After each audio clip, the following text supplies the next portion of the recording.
Tonight on Reel to Reel, we'll visit a recent convention of Catholic physicians in Philadelphia. We'll see what's new at Mercy Catholic Medical Center. Father John Scarcia joins us on the lighter side. Father Dick Sparks talks about a case of mistaken identity. And we'll take a look behind the scene at a milk bank. Hello, I'm Isabel Gauvery-LaGrosse. And I'm Father Dave McGowan. Welcome to Reel to Reel.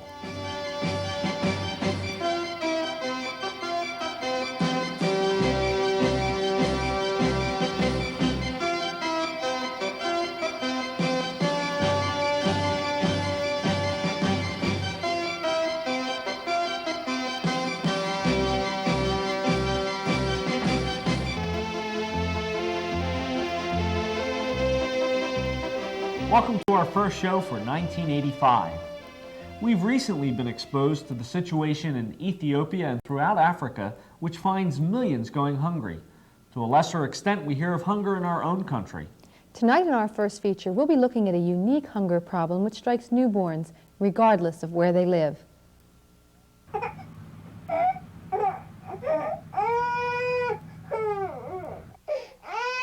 Tiffany is hungry.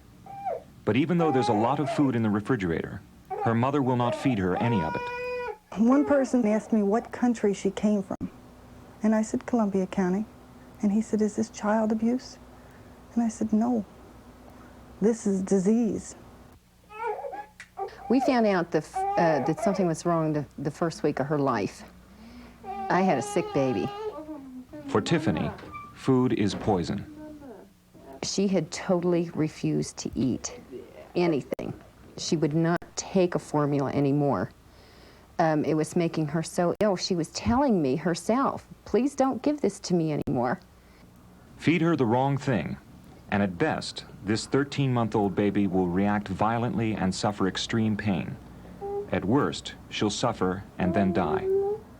At first, they were told that it was only colic. Later, it was discovered that Tiffany is fatally allergic to all foods, except one, human breast milk, which her mother cannot produce, nor can she buy it at Safeway. We tried Safeway, but they didn't have it. So today, like every other day, the lives of Tiffany and at least 200 other infants in this country depend on the efforts of a milk bank.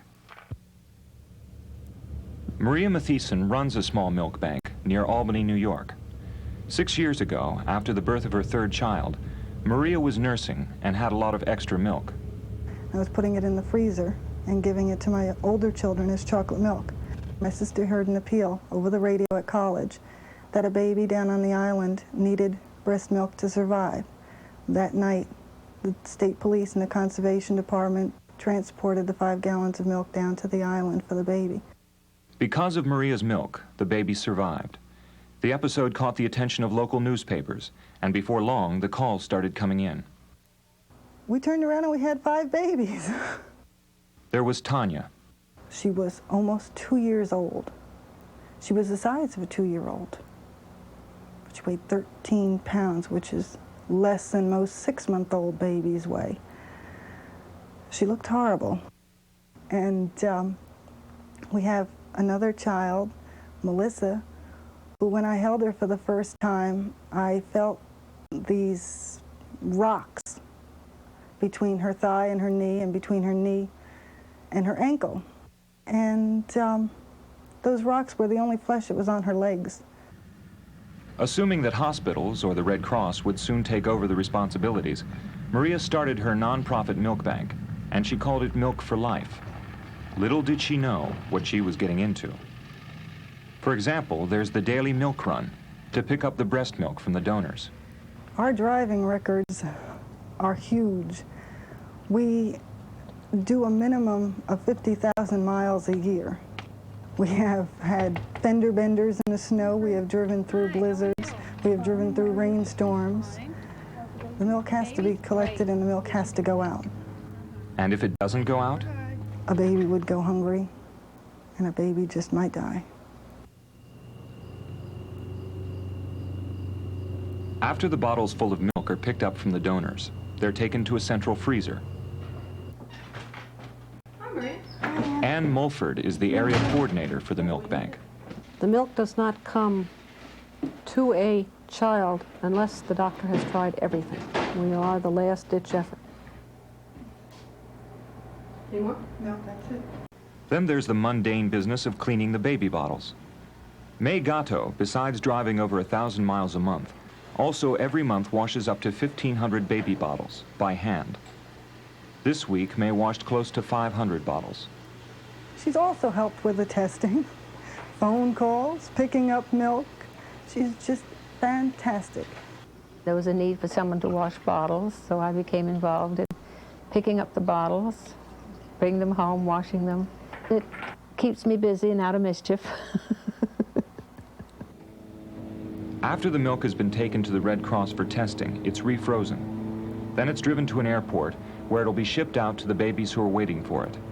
If it's late for any reason, the infants will go hungry. At least 200 infants in this country alone depend on milk banks, and yet most people have never even heard of milk banks. To compound the problem, most milk banks don't even know about each other. At the moment, there are less than 24 milk banks in the country. There are 50 states. Some states have 2 milk banks, so not even 24 states have milk banks. Most milk banks are in danger of closing down. Milk for Life runs on donations and is barely scraping by as it is.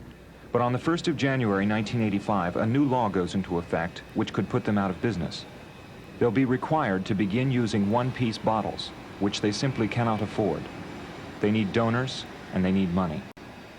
Because it costs money to produce the milk, testing and all of this and the transport, and the milk is not covered by insurance in most states.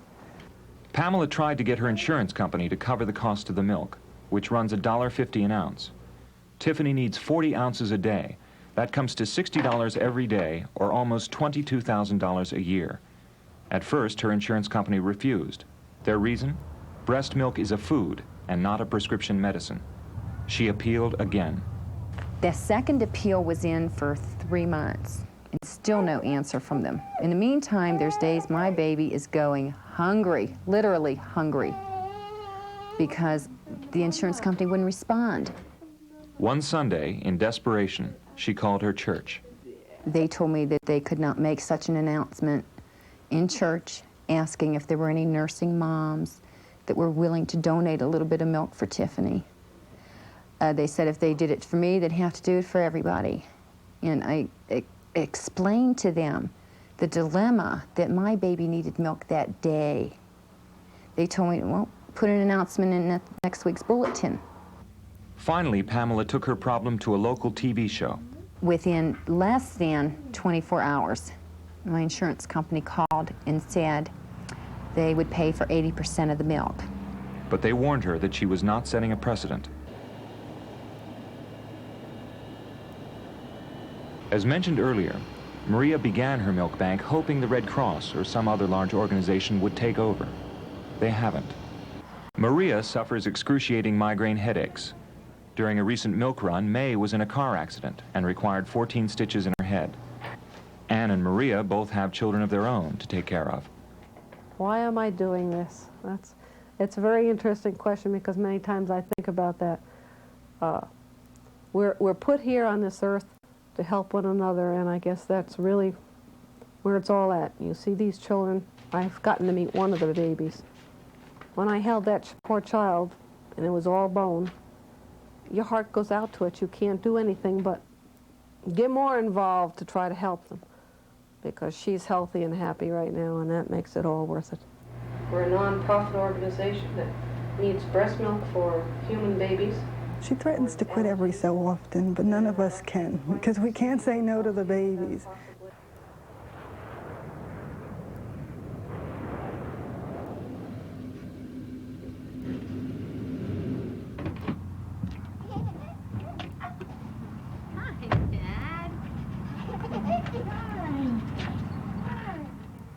No, not at all.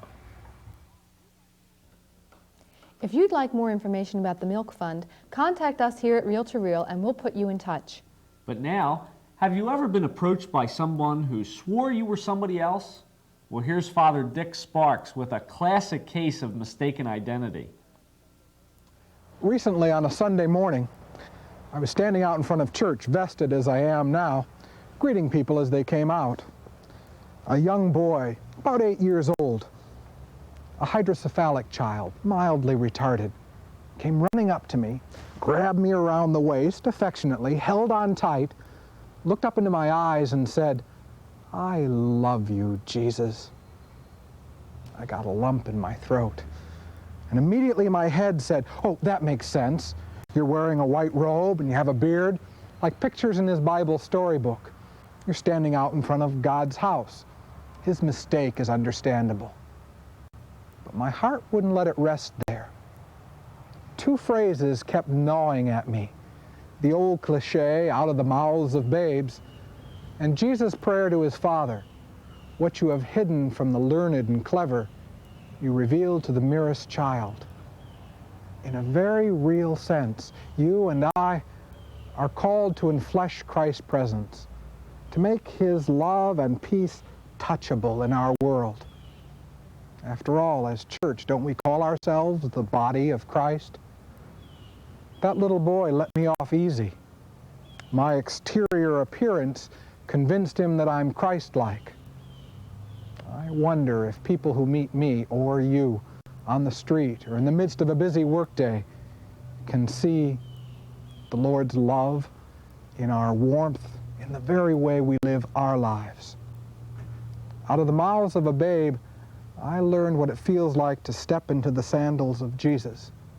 It feels good, but oh so humbling. I wonder that Sunday morning, who was really Jesus for whom? There's more to come on Reel to Reel. Up next, we'll take a look at some new additions at Mercy Catholic Medical Center. And later in the show, we'll visit a recent convention of medical minds here in Philadelphia. So stay with us.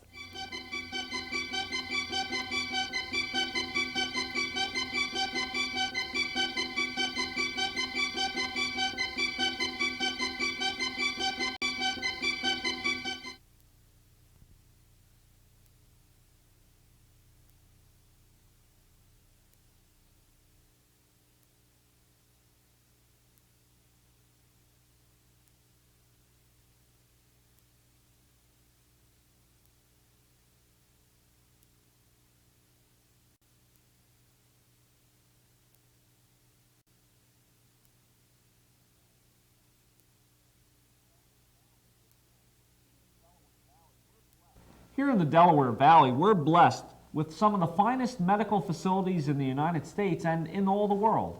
The rapid development of technology constantly challenges our medical institutions to update their facilities and staff. Tonight, we're going to take a look at the unique response of the Mercy Catholic Medical Center to this growing challenge.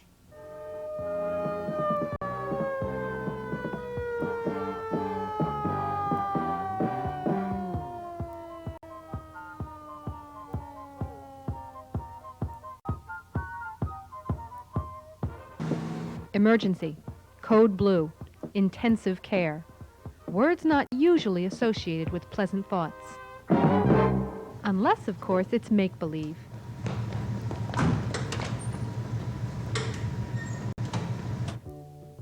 No, it's not that college graduates are looking younger these days. What you're seeing is Children's Day at Mercy Catholic Medical Center in celebration of the new pavilion, which includes a state-of-the-art emergency care facility. Part of how we function here at Mercy Catholic Medical Center, we wanted to let them in on how we really function as a team here, where the nurses and physicians and the technicians really work together, and how we think of the patient first, which is a very important aspect. Do you have any idea what nurses and doctors do in a hospital or an emergency room? Head nurse Mary Dolan welcomed the children, who eagerly volunteered to assume titles ranging from nursing supervisor to neurosurgeon.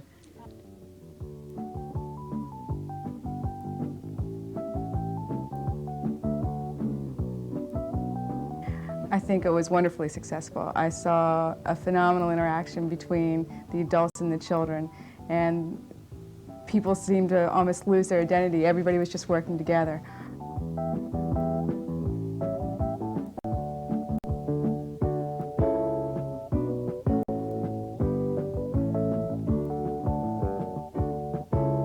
Once the children were properly attired, doctors, nurses, and technicians walked them through emergency room procedures.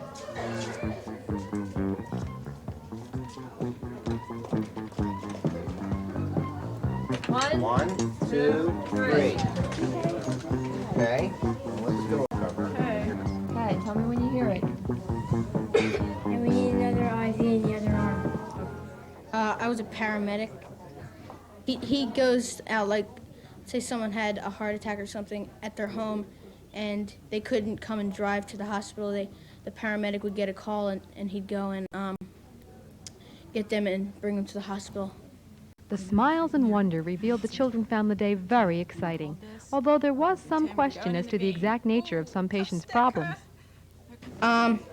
He had a heart attack, but someone else said that he broke his leg. Emergency health care may never again be the same, though the commitment on the part of the real staff remains consistent. We've always been reaching out to the community, providing health care with a spiritual touch. And with this new pavilion, we hope to continue that effort and continue to show the community that the Sisters of Mercy do care and want to reach out to them. It's fun to remember our childhood dreams, and with that in mind, let's join Father John Scarcia as he remembers his earliest days in service to the church, on the lighter side. I would like to share a story with you about growing up in the church. When I was in 6th or 7th grade, I wanted to become an altar boy and to serve Mass. Well, back in those days, the Mass was in Latin, and there were a lot of movements around the altar for the altar boy. And when the day came for me to serve Mass for the first time, I was quite nervous. I remember going over and asking the priest, "Father, look, you know, there are so many things that I have to remember, and I'm serving Mass for the first time. Suppose I go out on the altar and I forget to do something. What do I do then?" So the priest gave me some great advice. He said, "Look, if you're going to go out on the altar and you forget to do something, then just bow and no one will know the difference." Well, that sounded like some good advice to me. Times have changed. I am now a priest, the Mass is in English, and the movements for servers are somewhat simplified. And today, when I'm getting ready to say Mass, and a young man comes up to me before we begin, and he says, "Father, you know, this is the first time I'm serving Mass. What if I forget to do something when I'm out on the altar?" Well, I give him my own words of wisdom. I tell him, just bow and no one will know the difference. Some things never change. But assisting at the holy sacrifice of the Mass is a special service that a young man can provide for the entire community. And God works in mysterious ways.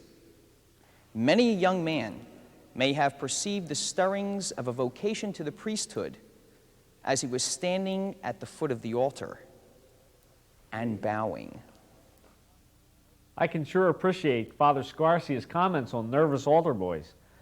We're going to take a little break now, but when we come back, we're going to look in on a meeting of Catholic physicians. Stay with us.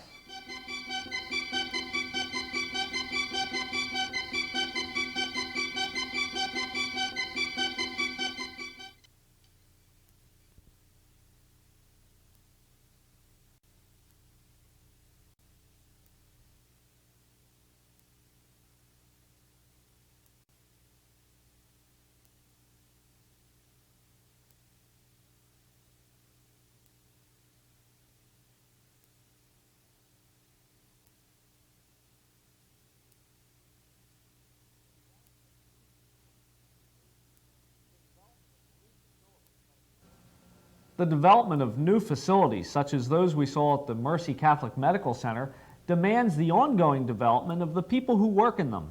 Recently, Philadelphia played host to a gathering of Catholic physicians as they met to discuss a variety of medical and ethical questions at the annual National Convention of Catholic Physicians Guilds. The convention officially began here at Old St. Joseph's Church, where John Cardinal Kroll, the Archbishop of Philadelphia, addressed the members of the Catholic Physicians Guild. In this context, when you talk about the role of religion in the practice of medicine, we can't help but recall the words of sacred scripture, and particularly the words of St. Paul, who calls on every Christian to exemplify and to blend religion with life and with the profession. Although the physician's first duty is to attend to the physical, the needs of the body, because he enjoys the trust of the patient, he should help the patient to attend to the needs of his or her immortal soul. After having shared in the celebration of the Mass, the Guild members moved on to the Holiday Inn in Independence Mall, where Mayor Wilson Goode welcomed the attendees to the city of Philadelphia. We're glad that you've come here. We hope that you enjoy your stay here. May God bless and keep you, and may you have a rich, wholesome conference here in our city. Thank you all very much. 35 distinguished physicians, theologians, moral philosophers, and educators from across the country addressed the convention during 7 scientific sessions. Topics ranged from the theology of natural family planning to the difference between killing and allowing to die. At the end of each session, a panel discussion was held as an opportunity to further explore the issues. There's a spiritual element to man, and that has to be handled just as well as the physical portion of man. I'd like to hear where he sees where we're coming from and what we should be doing. It was at this point that the physicians were able to ask questions of the renowned speakers. And I don't think that anybody coming from a strictly secular point of view can demonstrate competence in trying to come up with permanent and effective answers to human suffering. In between the sessions, the Guild members were not idle. In addition to visiting the local displays provided by such area organizations as the Daughters of St. Paul Press and the Couple to Couple League, the members passed a resolution reaffirming their commitment to the Hippocratic Oath, which supports life and therefore forbids abortion and euthanasia. Dr. Herbert Ratner explains that the basis of this resolution precedes Christianity and is based on the natural biological sciences.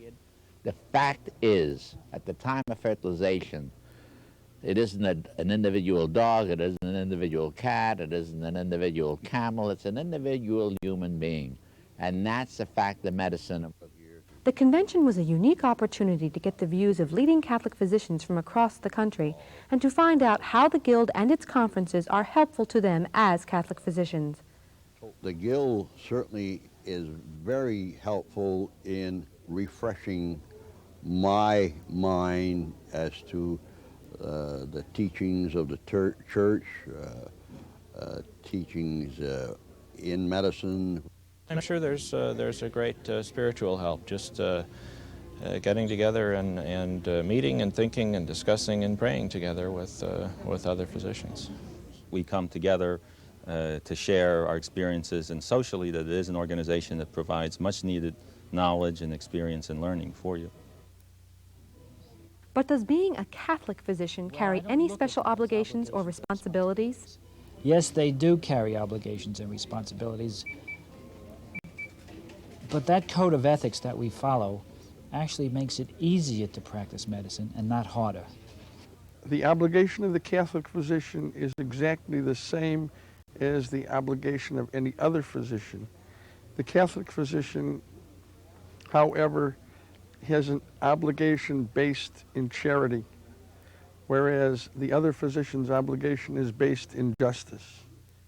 Also, in today's society, we have a specific problem where there are some things becoming acceptable in medical practice, such as abortion, artificial contraception, euthanasia, a certain mentality that is completely foreign to what Christianity is all about. And now we have this pressure on physicians to suspend their medical ethics and to accept these things. And as a Catholic physician, we have to resist that. There's one thing patients can sense immediately, that is a fake. So you cannot go around smiling at patients, oh, you're going to be all right, everything's okay, and rush off. They know that, but it comes from your depth, and that's what being a Catholic helps. It would apply if you were a good Jewish practitioner or a Protestant or a Muslim, but especially for Catholics, we have such a great tradition, and that's what overflows. We'd like to salute Drs. Joseph Gambesha and Gino Popola, two local men who have held positions of national leadership in the Catholic Physicians Guild. Your service to the community is much appreciated.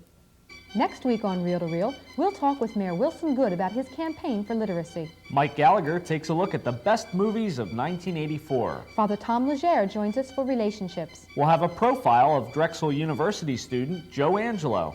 And we'll visit a monastery in New Mexico for those who are born again. And don't forget to write and tell us what you think of Reel to Reel. Send your comments and suggestions to Reel, 222 North 17th Street, Room 907, Philadelphia, Pennsylvania, 19103. Good night. Good night. And remember, Jesus is Lord.